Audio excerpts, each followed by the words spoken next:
The PS1, or PSX, originally released in December of 1994 in Japan and almost a full year later, September of 1995 in North America.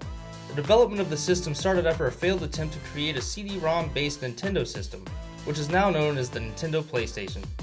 The PlayStation sold about 104 units by 2006. The PS2. Released in late 2000, the PS2 featured an amazing combo of accessibility by offering a built-in DVD player and reverse compatibility. It is the best-selling console of all time, selling about 155 million units worldwide by 2013. The PS3. Released in 2006, Sony decided it wasn't done comboing you. They packed a Blu-ray player into this system, making it a common part of the average living room.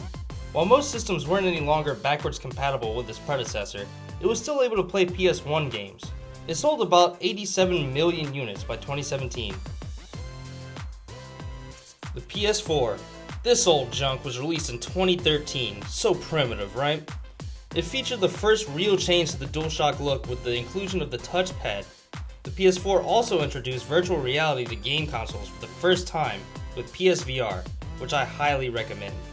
It became the second best-selling console of all time, cranking out about 106 million units by September of 2020.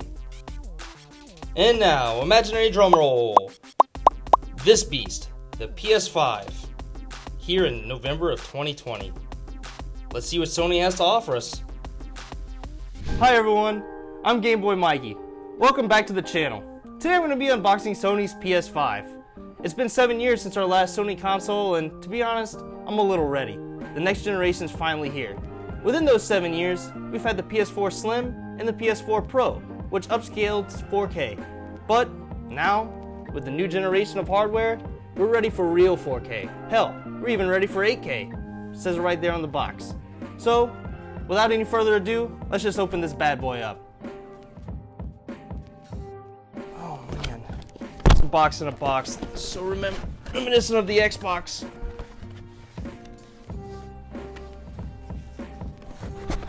Okay, what the? Just a real good box. All right, bro. Hey, I never thought it would happen. Man, a box.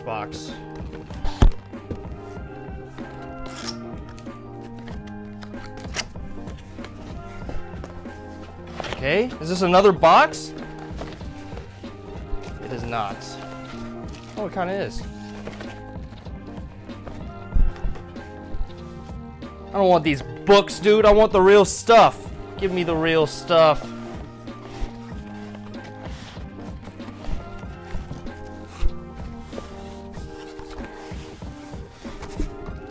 All right. There she blows, dude. The PS5.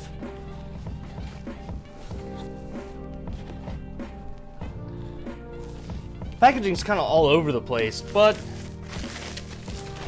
at least it kept the console safe. I suppose it did its job.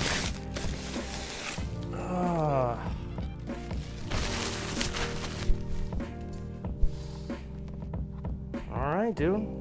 There she is. Looks nice.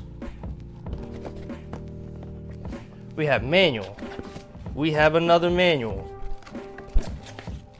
Here's the stand for the PS5. It doesn't look like it needs it, but I'm sure it's important for some reason. We have an HDMI cord. We have the power cord.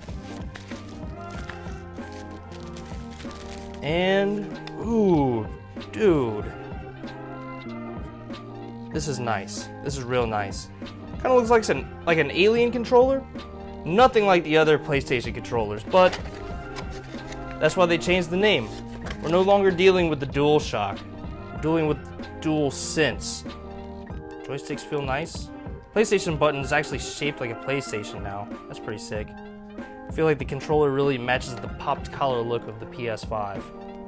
A nice detail they added that I really like is That matte feel on the back of the controller is actually the symbols of the PlayStation. We got triangle, square, circle, X.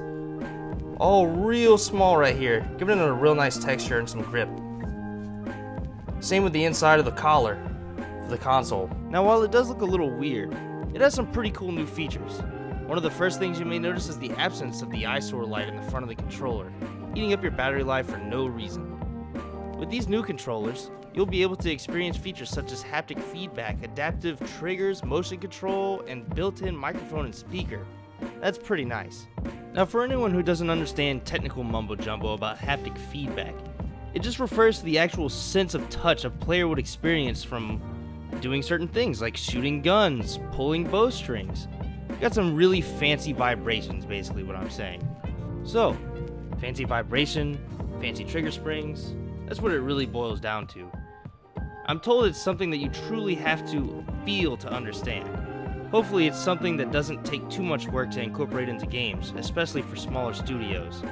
It'd be a shame to see such a cool feature fade out into obscurity. Okay, there's the system, the controller, the plug, some trash, wires, the stand. Let's see how this works. So, had to pop open the manual. Turns out, you gotta lift this little bad boy up. There's a little plug there, stopping me from screwing that in, and also figuring out how the stand works was a little too complicated for me because I'm a simpleton. Hooks onto the back like that once you rotate it, and you screw it in like so. Make sure you're facing it the correct direction. You don't want to screw it into the front. Only a dingus would do such a thing like that. And there it is, dude. Alright, looks nice, looks like an action figure stand, you know what I mean? Nothing too special to it, and I don't know honestly why you'd want to not have the stand. I think there's vents underneath. There's vents underneath. Okay, so you would want the stand on here. I guess that's the only purpose for it, really.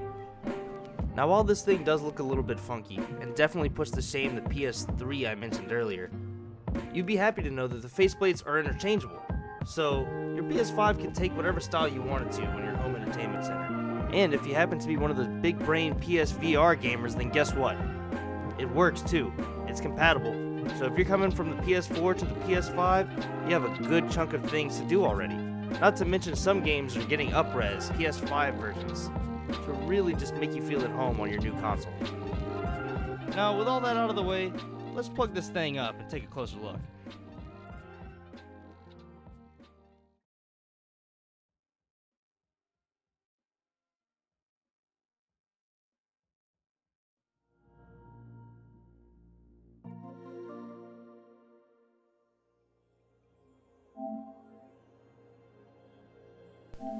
Ladies and gentlemen, the PS5 dashboard.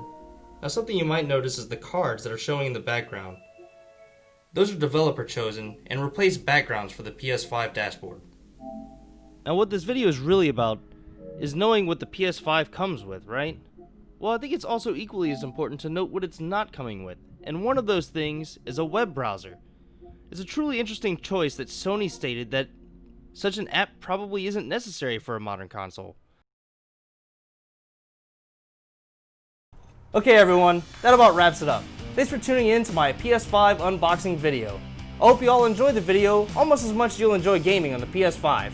Be sure to like, comment, and subscribe. Let's have a conversation. Tell me what you'll be playing on the PS5. Be sure to hit the bell for more notifications. I will have more videos. Watch them. Be sure to tune into my Twitch where I'll be playing different games, different stuff all the time. Just keeping it fresh. Real with you guys. Anyways, I'll have the link in the description below for that. And that about sums it up. Happy gaming.